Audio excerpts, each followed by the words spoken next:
আসসালামু আলাইকুম ও রহমতুল্লাহ। জামাতকে ফাঁসাতে গিয়ে ফেঁসে গেলেন চরমোনাই। আজকে আপনাদের সামনে এই বিস্তারিত আলোচনা করব।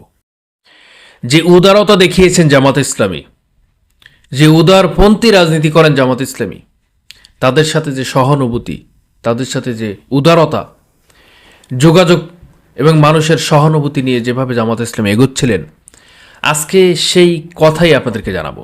যে বিষয়টি আপনারা গুরুত্ব সহকারে দেখবেন।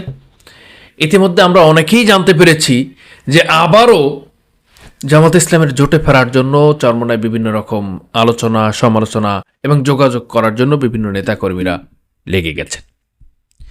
আজকে আদ্যপন্ত বিষয় আপনারা দেখবেন, যে বিষয়টি আপনার আমাদের সকলের জন্য অনেক গুরুত্বপূর্ণ, অনেক গুরুত্বপূর্ণ। আমি আপনাদেরকে যে বিষয়টি জানাতে চেয়েছি, যে উদারতা আসলে জামাত ইসলামে কেন দেখিয়েছেন। জামাত ইসলামীকে অনেকভাবে ব্লেম দেওয়া হয়েছেন, অনেক কটূক্তি করা হয়েছেন, অনেকভাবে তাদেরকে কটাক্ষ করা হয়েছেন, তাদেরকে ইসলাম বিদ্বেষী, মোনাফিকি, সাহাবা বিদ্বেষী এবং বাংলাদেশের ইনসাফবিহীন একটি দল বলে আখ্যায়িত করেছেন চরমোনাইয়ের ভাইয়েরা, নেতাকর্মীরা, ঊর্ধ্বতন আমেলারা। আজকে আপনাদের সামনে সেই কথা নিয়ে আসছি, যে কথাগুলো আপনিই জানেন না, আপনারাই দেখছেন কিন্তু আপনি বুঝতেই পারেন নাই এর মধ্যে জামাত ইসলামী যে উদারতা দেখিয়েছে। আজকে আপনাদের সামনে যেটাই বলবো, যে একটি দল বিভিন্নভাবে সমঝোতার চেষ্টা করছে, আসন সমঝোতার বিষয় নিয়ে কথা বলছে। এই কথা বলার ক্ষেত্রে তারা কি করছে? চরমোনাইকে বারবার বলছে প্রথম 30টা, তারপর 35টা, তারপর 40টা, এরপরে 47টা আসন দেওয়ার জন্য চরমোনাইয়ের জন্য তারা একবারে আসন ছেড়ে দিয়েছে, যে আসনে কাজ করেছেন। মজার ব্যাপার হচ্ছে, একটি বিষয় আপনাদেরকে না বললে নয়, যে বিষয়টি খুবই গুরুত্বপূর্ণ মনে করছে আমি। জামাত ইসলামী 5 আগস্টের পর থেকে আজ অবধি পর্যন্ত প্রত্যেকটা আসনে তারা কে দাঁড়াবে না দাঁড়াবে এটা করে নাই। প্রত্যেকটা আসনে তারা কাজ করেছে, ডোর টু ডোর কাজ করেছে, মিছিল, মিটিং, বিক্ষোভ, সমাবেশ, উঠান বৈঠক সকল কিছু করে ফেলেছে। সবচেয়ে দুঃখের বিষয়, চরমোনায় আমি দেখতে পাইনি যে তারা প্রত্যেকটা আসনে কাজ করেছে। কোন আসনে দাঁড়াবে সেখানেও তারা জানে না, এবং কোন আসনে কাজ করবে সেটাও তারা করে নাই।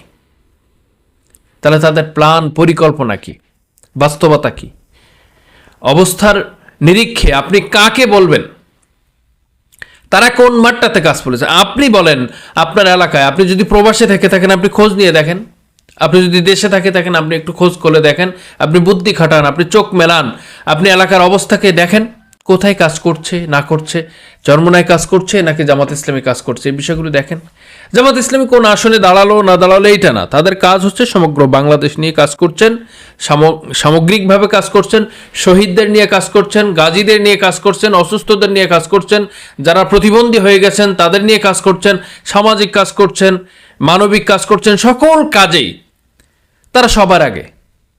এখন এই হচ্ছে তাদের গল্প কাহিনী, এই হচ্ছে তাদের অবস্থান।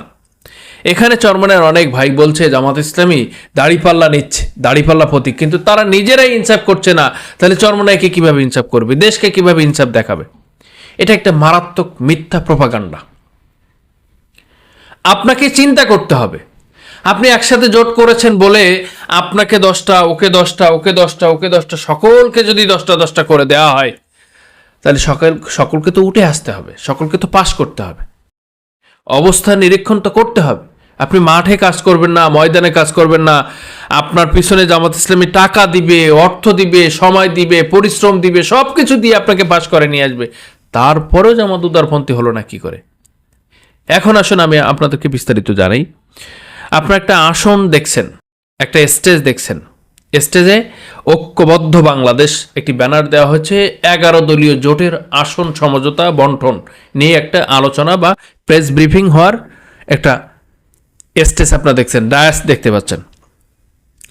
এই ডায়াসের মধ্যে নাম লেখা আছে, কোথায় কোন ব্যক্তি বসবে, চরমোনাইয়ের আমির, জামাতের আমির, খেলাফতের আমির, অন্য অন্য দলের সমস্ত নেতাকর্মীরা কোন কোন চেয়ারে বসবে তাদের নামকে লিপিবদ্ধ করে দেওয়া হয়েছে। ইভেন চরমোনাই এখানে নাম লিপিবদ্ধ করে দেওয়া হয়েছে, তাদেরকে আসবে, কথা হয়েছে এবং মামুনুল হক দায়িত্ব নিয়েছেন যে চরমনায় পীর সাহেব এখানে আসবেন এবং এই আসন বন্টনে তিনি অংশগ্রহণ করবেন। অবশেষে দেখা গেল তিনি আসেননি। সর্বশেষ আমরা দেখতে পেলাম সেই আসনটি বা তার চেয়ারটি ফাঁকা রাখা হয়েছে এবং ওখানে বৈঠকে, সাংবাদিক সম্মেলনে, ওখানে প্রেস ব্রিফিংয়ে ওখানে যে কথা হচ্ছে 11 দলীয় জোট আসন বন্টন। এখন সাংবাদিকরা প্রশ্ন করলো, আমির সাহেব আপনি তো 11 দলীয় জোট বলছেন, কিন্তু আপনি তো দেখছি 10 দলীয় জোট, আপনার 10 জন নেতাকর্মী আসছেন, প্রধান আসছেন, আপনার আরেকজন নেতাকর্মী, তো উনি আসতে পারেন না, আসবে আজকে হয়তো কোনো কারণে হয়তো মিসিং করেছেন, কালকে হয়তো আসবে, একসঙ্গে হবে। ইসলাম এক বাক্সের ভোট রাজনীতি আমরা মানতে চাই, এটাই আমি ওনার জন্য উদারতা দেখাচ্ছি। ওনার জন্য এই কাজটা করেছে। এর আগের দিন আবার একটা সংবাদ সম্মেলন ডেকেছেন, প্রেস ব্রিফিং ডেকেছেন, সেখানেও চরমনায় পীর আসেনি। একাধিকবার যে ব্যক্তি আসে নাই, একজনকে ডাকছে, বারবার আসতে বলছে, আরে আসুন, আপনার কি সমস্যা, আপনার কি মতভেদ, আপনার কোথায় কি সমস্যা, আসুন বসুন, এক জায়গায় আলোচনা করুন, সমাধান করুন। অ্যান্ড সমাধান না করে যদি আপনি দূরে বসে বসে দৃষ্টিকটু করেন, আপনার নেতাকর্মীরা বিভিন্ন মন্তব্য ছড়ায়, বিভিন্ন মিথ্যা প্রপাগান্ডা ছড়ায়, এর মধ্যে আবার জামাত ইসলামের আমির দেশের সকল নেতাকর্মীদের উদ্দেশ্য বলে দিয়েছেন, আমাদের জোট চলমান, আমাদের আলোচনা চলছে, আপনারা দয়া করে জামাত ইসলামের প্রত্যেকটা নেতাকর্মীকে আহ্বান করব, আপনারা চরমনায় বা আমাদের ইসলামী আন্দোলনের ভাইদেরকে নিয়ে কোনো প্রকার বিরূপ মন্তব্য করবেন না। ভালো হোক খারাপ হোক, জোটে আসুক বা না আসুক, আমরা তো তার ভাই, সে তো আমাদের ভাই, সে তো ইসলামিক দল। আমরা জোটে থাকি আর সে জোটে না থাক, এটা কোনো ব্যাপার না, তবে তিনি আমাদের ভাই, আমি তাদের ভাই, এটুকুই মূল্যবোধ রেখে আপনাদের জবান এবং কথা লেখনীগুলো সংযত রাখুন। এর চেয়ে উদারতা কি দেখতে পাবেন আপনি? আসন রেখেছেন, চেয়ার খালি রেখেছেন এবং জোটে আসেননি, তারপরেও তার নামে 11 দলীয় জোট বন্টনের নামে তিনি প্রেস ব্রিফিং করেছেন। এরপরেও আমরা দেখতে পাচ্ছি সাংবাদিকরা চরমনায়ের সাথে কথা বলেছেন, চরমনায়ের নেতৃবৃন্দের সাথে, তারা বলছে আগামীকাল আমরা হয়তো এই ব্যাপারে সিদ্ধান্ত নেব, এখন জানাবো না, আমরা জোটে থাকতেও পারি বা থাকার সম্ভাবনা আছে। আপনি কি বুঝলেন? উদারতা কাকে দেখাতে বলছেন? জামাত ইসলাম চরমনাই, আপনি আপনার বিবেচনায় আপনি কি বলেন কি জামাত ইসলাম চরমনাই একই আসন ভাগাভাগি করে নিলে কি একই আসন পায়? ভোটের নিরীক্ষণ করতে হবে, কার্যত সিস্টেম দেখতে হবে, তাদের অভিজ্ঞতা দেখতে হবে, তাদের রাজনীতির বয়স দেখতে হবে।